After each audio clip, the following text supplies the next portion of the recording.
মরিচচাপ নদী খননের কিছুদিন পর সাতক্ষীরার আশাশুনির গোয়ালডাঙ্গা বাজার এলাকায় পানি উন্নয়ন বোর্ডের বেড়ি বাঁধের কয়েকটি জায়গায় ফাটল দেখা দিয়েছে। জোয়ার ভাটায় ভাঙছে বাঁধের বিভিন্ন অংশ।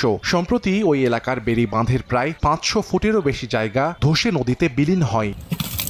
এলাকাবাসী জানায়, বাঁধটি দ্রুত সংস্কার না করলে তলিয়ে যাবে হাজার হাজার বিঘা মৎস্যঘের ও ফসলি জমি। পানি উন্নয়ন বোর্ড এ ব্যাপারে কোনো পদক্ষেপ না নেয়ায় ক্ষোভ প্রকাশ করেন তারা। হাজারকে হাজার গ্রাম এভাবে ভেসে যাবে, কোটি টাকার সম্পদ মানুষের নষ্ট হয়ে যাবে, প্রতিষ্ঠানগুলো ধ্বংস হয়ে যাবে। কষ্টের ভিতরে আছে। আমাদের এখানে ভাঙড় এলাকা ভেঙে যাওয়ার পরে মনে করেন পানি ঢুকছে, আর অনেক লোক সবাই ভাষার ভিতরে একটা সাইকোলজি সেন্টারও ঝামেলা নাই। এখন যদি ভেঙে যায় তাই এসিল্যান্ড টিউনও কি এই এর ক্ষতিপূরণ দিতে পারবে আমাদের? এই ধরনের চাষ হয়েছে, তরমুজ চাষ হয়েছে, তো এখান থেকে ভেঙে গেলে অলরেডি এইগুলাই কৃষকগুলা অসহায় হয়ে পড়বে। কাল বৈশাখের আগেই, বৃষ্টির আগেই মেরামত করার চেষ্টা করেন। পানি উন্নয়ন বোর্ড বলছে, বাঁধটি মেরামতে জরুরি প্রস্তাব পাঠানো হয়েছে ঊর্ধ্বতন কর্তৃপক্ষের কাছে। আর জেলা প্রশাসন বলছে, ক্ষয়ক্ষতি এড়াতে দ্রুত বাঁধ সংস্কারের পদক্ষেপ নিতে দেয়া হয়েছে নির্দেশনা। জরুরি কিছু ব্যবস্থা গ্রহণের জন্য যে পদক্ষেপ নেওয়া পানি উন্নয়ন বোর্ড থেকে, সেই পদক্ষেপ নেওয়া হয়েছে। সেখানে জিও ব্যাগ বা অন্য কি করা যায়, এটা তড়িৎ ভাঙনের যে অবস্থাটা সেটা আমরা প্রতিরোধ করে সক্ষম হব।